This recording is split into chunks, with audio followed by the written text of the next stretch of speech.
friends, welcome to my channel.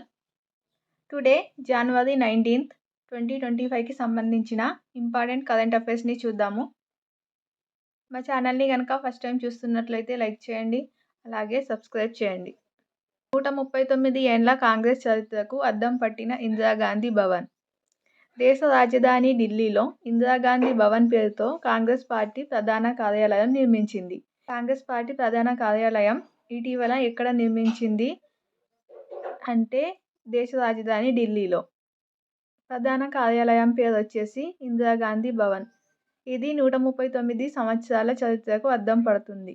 Congress ఆవిర్భవించిన నాటి నుంచి కోసం పనిచేసిన నాయకుల చిత్రాలను అలంకరించారు. ఈ కొత్త భవనాన్ని సోనియా గాంధీ ప్రారంభించారు. అలాగే నెక్స్ట్, భారత్ అమెరికాల మధ్య సైబర్ నేరాల దర్యాప్తుపై సహకార ఒప్పందం. అంతర్జాతీయ సైబర్ నేరాల దర్యాప్తుకు సంబంధించి భారత్ అమెరికాల మధ్య కీలక ఒప్పందం కుదిరింది. సైబర్ నేరాలను ఎదుర్కోవడంలో ఇరు దేశాల అధికారులు సహకారం అందించుకునేలా తాజాగా అగ్రరాజ్యం కొత్త ఒప్పందంపై సంతకం చేసింది. అలాగే నెక్స్ట్, B12 విటమిన్ లోపం. రక్తహీనతకు ఐరన్ లోపం ఒక్కటే కాదు, విటమిన్ B12 లోపం కూడా, అలాగే వాయు కాలుష్యం వంటి ఇతర కారణాలున్నాయని భారత్లోని 8 రాష్ట్రాల్లో జరిగిన అధ్యయనం తేల్చింది. మొత్తం రక్తహీనత కేసుల్లో మూడవ వంతు మాత్రమే ఇనుప ధాతువు, ఐరన్ లోపం వల్ల ఏర్పడ్డాయని వెల్లడించింది. భారత వైద్య పరిశోధన మండలి ICMR, హైదరాబాద్లోని జాతీయ పోషకాహార సంస్థ కలిసి 8 రాష్ట్రాల్లో 4613 మంది టీనేజర్లు, యువజనులు, వృద్ధులపై అధ్యయనం చేశారు. అలాగే నెక్స్ట్, గాజాలో శాంతి ఒప్పందం. గాజాలో శాంతి. 15 నెలలుగా కొనసాగుతున్న గాజాలో బాంబుల మోత, క్షిపణుల విధ్వంసం ఆగనుంది. దోహా వేదికగా అమెరికా, ఈజిప్ట్, ఖతార్ మధ్యవర్తిత్వంతో ఇజ్రాయిల్ హమాస్ మధ్య కుదిరిన కాల్పుల విరమణ ఒప్పందం నేటితో అమల్లోకి వస్తుంది. దీనికి సంబంధించి ఇజ్రాయిల్ ప్రధాని వచ్చేసి బెంజమిన్ నెతన్యాహు. అలాగే నెక్స్ట్, భారత్ 2026 కల్లా 4వ అతిపెద్ద ఆర్థిక వ్యవస్థ. ప్రజెంట్ ఇప్పుడు 5వ అతిపెద్ద ఆర్థిక వ్యవస్థగా ఉన్న భారతదేశం 2026 కల్లా 4వ అతిపెద్ద ఆర్థిక వ్యవస్థగా ఎదగబోతుందని అంచనాలు. 2024-2025లో వృద్ధి రేటు వచ్చేసి 6.8 నుండి 6.8% ఉంటుందని PHD-CCI అంచనా వేసింది. ప్రస్తుత ఆర్థిక సంవత్సరంలో 2024-2025లో దేశ GDP 6.8% వృద్ధిని నమోదు చేయొచ్చని PHD chamber of commerce and industry అంచనా వేసింది. అలాగే వచ్చే ఆర్థిక సంవత్సరంలో వృద్ధి రేటు వచ్చేసి 7.7% అంచనా వేసింది. దీంతో 2026 నాటికి జపాన్ను అధిగమించి ప్రపంచంలో 4వ అతిపెద్ద ఆర్థిక వ్యవస్థగా భారత్ అవతరిస్తుందని వెల్లడించింది. ఏ సంస్థ వెల్లడించింది అంటే PHD-CCI chamber of commerce and industry అనే సంస్థ 2026 నాటికి జపాన్ను అధిగమించి భారతదేశం 4వ అతిపెద్ద ఆర్థిక వ్యవస్థగా అవతరిస్తుందని వెల్లడించింది. అలాగే భారత వృద్ధి 6.5 నుంచి 7% సవరించిన నీతి ఆయోగ్ సభ్యుడు వీర్మాని. ప్రస్తుత ఆర్థిక సంవత్సరం 2024-2025లో GDP వృద్ధి రేటు అంచనాను నీతి ఆయోగ్ సభ్యుడైన ప్రముఖ ఆర్థికవేత్త అంతకుముందేమో 6.5 నుండి 7.5% ఉంటుందని అంచనా వేసి ఇప్పుడేమో తాజాగా 6.5 నుండి 7%కి తగ్గించడం జరిగింది. అలాగే ఇంటర్నెట్ వినియోగదారులు 90 కోట్లు.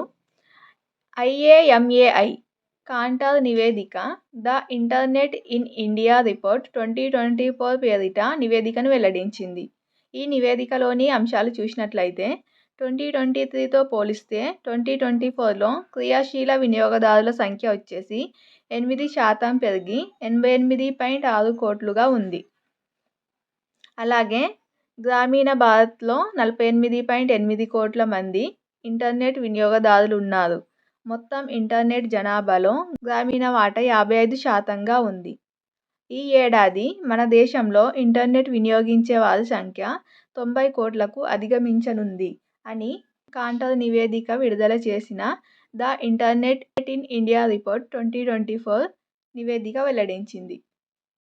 ఇలాంటి నివేదికలు చాలా ఇంపార్టెంట్ ఎగ్జామ్ పాయింట్ ఆఫ్ వ్యూలో. అలాగే నెక్స్ట్ ఫిన్టెక్ ఫండింగ్లో అంతర్జాతీయంగా భారత్కు 3వ స్థానం. ఫిన్టెక్ రంగంలో వచ్చిన నిధుల విషయంలో అంతర్జాతీయంగా భారత్కు 3వ స్థానం దక్కింది. 2023తో పోలిస్తే 2024లో 33% మేర నిధులు తగ్గినా కూడా 3వ స్థానం రావడం విశేషం. అనే మార్కెట్ ఇంటెలిజెన్స్ సంస్థ ఈ నివేదికను విడుదల చేసింది. 2024లో ఫిన్టెక్ రంగం $1.9 బిలియన్ రాగా 2023లో $2.8 బిలియన్ పోలిస్తే 33% తక్కువ. నిధులు వచ్చినా కూడా భారత్ 3వ స్థానంలో నిలిచింది. ఫస్ట్ ప్లేస్లో అమెరికా, బ్రిటన్, తర్వాత స్థానంలో భారత్ నిలిచింది. అలాగే నెక్స్ట్